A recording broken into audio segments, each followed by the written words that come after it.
Jadi zaman saya kecil itu seringkali diceritain itu Nyai Dasima. Marah betul saya begitu sudah gede sekarang. Jadi gambaran orang Betawi cuma bangku AC. Kemudian saya sedelman. Marah sekali saya ketika menjelaskan. Jadi bagaimana Aman Datuk Mojo Indo menulis sebuah cerita, itu namanya Sidul. Sidul anak Betawi. Yang kemudian disimpangkan lagi oleh Rano Karno melalui Sidul anak sekolahan yang nggak ada adab gitu. Jadi bagaimana seorang kencing itu dipanggil abang? Sementara buat kita orang Betawi itu adab nomor satu. Mengapa seperti itu? Karena adab bagi Betawi bukan cuma sekedar sebuah tata krama.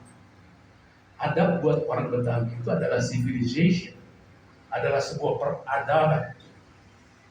Rasulullah mengatakan bahwa jadi innama bu'istu li utammima makarimul akhlaq. Jadi tidaklah aku diutus oleh Allah kecuali untuk menyempurnakan peradaban. Apa itu peradaban? Jadi salah satu peradaban itu adalah itu kebudayaan. Yang di dalam kebudayaan itu ada politik, ada ekonomi, ada sosial, ada hal-hal lain. Sehingga bicara politik itu hanya part of saja, itu dari kebudayaan. Nah, kapan saya bersyukur, saya datang ke sini itu jam 2 malam, Pak Sylvia. Jadi saya datang itu sama Sarnadi ada. Jadi Caki teman saya kecil. Jadi kita perlu tahu juga tuh Caki. Jadi bagaimana kita punya jatah rendah, kemampuan segala macam. Jadi jam 2 malam saya datang ke sini dengan jadi seorang maestro seni rupa Betawi. Jadi namanya Sarnadi Adam. Nah kemudian Sarnadi Adam tanya, Bang, ngapain malam-malam mau datang ke tempat Bang Sidul? Nah kemudian saya katakan, saya ingin melihat sebuah perahu untuk orang-orang Betawi. Masa depan kita. Jadi ibu kota mau dipindahin kemana, ke berapa kali, ke 10 tahun, ke silahkan. Gitu. Mau ke Pasir sekarang, gitu kan? Mau ke Papua nanti 10 tahun lagi berikutnya, silahkan. Akan tetapi Betawi harus memimpin Jakarta. Jadi Tirta mesti siap-siap memimpin Jakarta. Karena umurmu masih muda. Sekarang ini kesempatan Allah sedang memberikan sebuah kemungkinan kepada orang-orang Betawi untuk menunjukkan siapa dirinya. Bagaimana di masa lalu itu Belanda menyingkirkan yang namanya Muhammad Husni Tamrin, menangkap dan menyiksanya sampai dia mati, menganggap Pitung penjahat. Coba gitu nih. Semua tokoh-tokoh besar Betawi pada masa lalu itu sengaja dipinggirkan dan sengaja disingkirkan supaya apa? Supaya kekuatan Betawi itu tidak muncul. Jadi saya bersyukur sekarang bersama teman-teman intelektual Betawi. Jadi kita memiliki banyak sekali profesor sekarang, kita memiliki banyak sekali doktor yang memiliki sebuah kesadaran mengenai Betawi. Jadi yang pertama, Betawi itu berani. Jadi berani mengapain? Jadi berani menegakkan kebenaran. Haji Lulung almarhum itu salah satu di antara. Kalau Haji Lulung almarhum meyakini sesuatu benar, maka dia akan mati-matian memperjuangkan. Jadi bersama almarhum, jadi saya pergi ke Aceh. Karena kemudian di Aceh itu kita mengadakan jadi sebuah komitmen pada saat itu. Pada saat itu adalah untuk menjalin itu poros antara Aceh sama Betawi. Nah ini juga tanggung jawab buat Tirta ya. Melanjutkan hubungan sama Aceh. Kemudian kita Kemudian kita diskusi di Aceh dan sebagainya. Saya jelaskan itu kalau orang Aceh memiliki sebuah filosofi mati ada bapak jelas mati ada tanpa minta. Kalau anak mati gue tahu di mana kuburannya. Tapi kalau peradaban mati gue mau cari kemana gantinya. Maka sebahagian nilai itu ada di petani. Jadi guru-guru tua kita mengajarkan. Jadi sebut sajalah salah satu guru. Jadi orang-orang tua kita pasti mengajarkan seperti itu. Kalau kita di sini yang paling dekat Haji Rahmatullah Siddiq. Jadi yang diajarkan oleh beliau adalah itu, kebenaran menegakkan sebuah kebenaran. Meskipun dia teman. Nah, kemudian yang kedua, orang Betawi itu egaliter. Apa sih egaliter? Egaliter itu artinya memandang manusia lain sebagai manusia. Sehingga orang Betawi melihat orang lain itu menjadi setara. Lo boleh datang dari Jawa, lo boleh datang dari Batak, lo boleh datang dari Aceh, boleh datang dari Minang, boleh datang dari Bugis, boleh datang dari mana aja.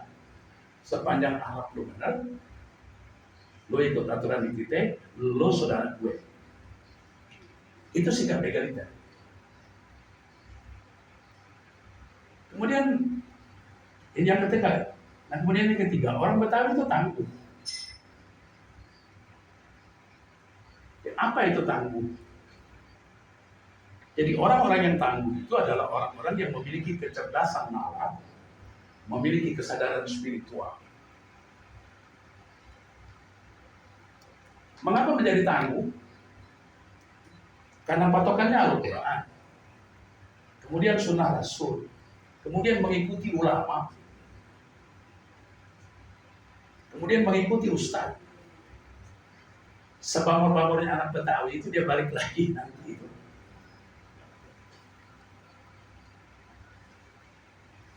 Ini yang lagi duduk di depan kita nih, bangun juga duduk gitu. Tapi begitu dia tua dia balik. Nah oleh karena itu kita mendoakan. Jadi Bang Cepi selalu sehat, gitu kan? Kemudian semua kita semakin mencintai mushaf Al-Quran benar itu. Insya Allah husnul khotimah. Nah kemudian yang selanjutnya, orang Betawi itu agamis.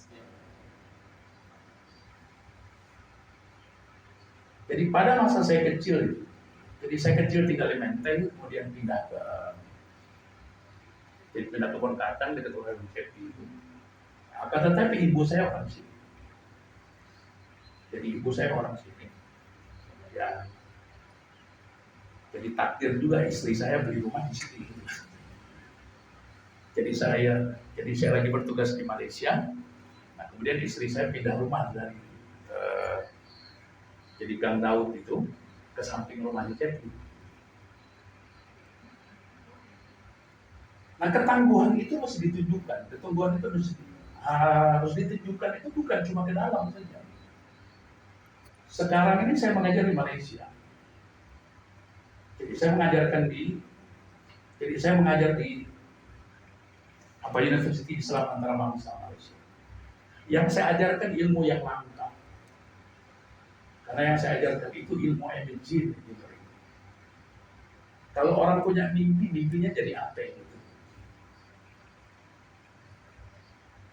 Jadi orang mimpi itu menghasilkan sebuah ilusi kah, sebuah fantasi atau sebuah imajinasi. Nah presiden kita yang sekarang ini mimpinya itu jadi fantasi.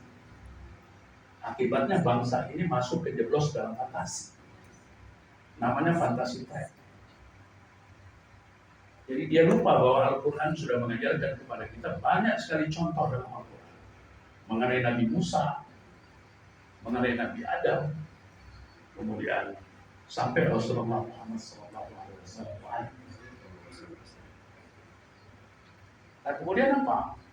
Orang Betawi itu waras. Jadi kalau ada yang tanya segala macam, apa sih bedanya orang Betawi sama orang lain? Orang Betawi waras, yang lain kadang. Yang dimaksudkan waras di sini adalah orang Betawi itu memiliki sebuah kesadaran untuk memelihara kesehatan lingkungan. Nyai-nyai kita dulu itu ngajarin nabun kalau sore, nyapu halaman kalau sore, supaya asapnya itu menghilangkan apa? Menghilangkan nyamuk. Orang Betawi tidak pernah bikin jamban di dalam rumah. Ya orang Betawi, jadi selalu bikin jamban di luar rumah. Ilmu kesehatan lingkungan sekarang baru mengajarkan bahwa jarak jamban sama dapur itu mesti berapa meter. Jadi kumpi-kumpi kita, engkong-engkong kita, nyai-nyai kita, gitu deh. Mengajarkan itu sama kita. Akan tetapi ada sebuah situasi, ada sebuah keadaan itu. Jadi Belanda memojokkan kita, penjajah memojokkan kita. Kemudian ketika Indonesia merdeka, masih terus-terusan dipojokin. Nah, kemudian yang paling akhir itu apa? Orang Betawi itu memiliki inisiatif, nggak ada matinya. Jadi orang Betawi dalam keadaan apapun itu memiliki inisiatif untuk melakukan ikhtiar. Yang dilakukan oleh Bang Siduk dan kawan-kawan di sini adalah sebuah inisiatif yang memiliki hubungan dengan ikhtiar. Oleh karena itu saya berharap kepada Bang Siduk. Jadi nanti Bang Devi akan membantu, kemudian saya juga akan membantu, kemudian Tirta juga tadi mengatakan sudah akan membantu, supaya ikhtiarnya menjadi lebih bagus dan bergerak lebih cepat Mushaf ini. Jadi Bang Zamak juga, jadi telepon saya pesan ke Bang Siduk itu. Jadi perlahan-lahan kita benahi manajemennya. Manajemennya orang Betawi itu nggak pakai teori-teori Barat. Manajemennya orang Betawi itu menggunakan apa? Menggunakan yang tadi dibaca. Jadi mulai dari alif lam mim sampai ayat kursi. Itu adalah ilmu manajemen yang nggak ada tandingan. Zalikal kitabullahi raiba fihi hudan lil muttaqin. Inilah kitab yang di dalamnya tidak ada keraguan. Apa sih isinya Al-Quran? Isinya Al-Quran itu perencanaan hidup, master plan kehidupan. Nah, oleh karena itu manajemen itu master plan-nya masih benar, Bang Siduk. Supaya apa? Supaya kita sampai pada wasyi'a kursiyyuhus samawati wal ard wala ya'uduhu hifzuhuma wa huwal aliyyul azim. Kalimat ini milik Allah, bukan milik kita. Tapi kalau Allah kasih sedikit aja kan, coba kayak gimana? Authorize-nya. Itu sebabnya orang-orang tua kita mengajarkan apa? Kalau kita tahlilan, menyambut ruangan segala macam itu, kita selalu apa? Jadi selalu baca kulhu. Sesudah baca kulhu, kemudian kita baca yasin. Sesudah baca yasin itu, kemudian kita membaca al-baqarah.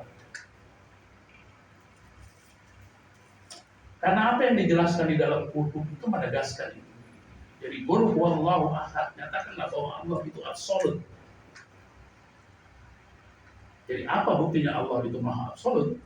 Maka kita wajib membaca surat Yasin. Karena yang paling ujung dia katakan apa? Kalau dia katakan jadi, maka jadilah. Jadi kun fayakun itu menunjukkan bahwa Allah itu maha absolut. Allahus Samad.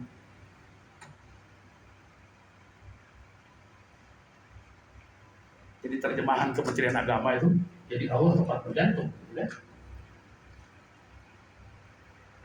Tapi orang tua saya kemudian jadi engkau nyai sama saya mengatakan tidak seperti itu.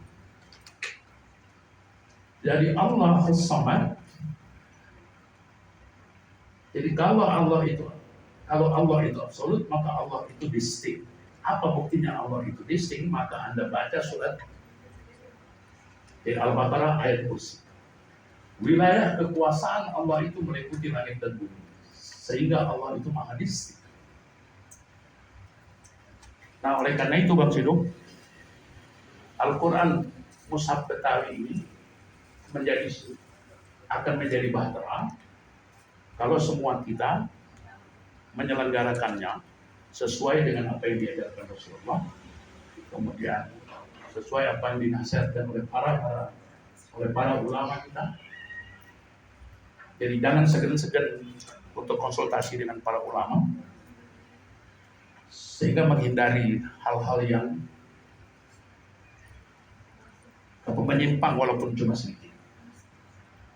Akhirnya saya ingin mengatakan, itu billahi fi sabilil haq.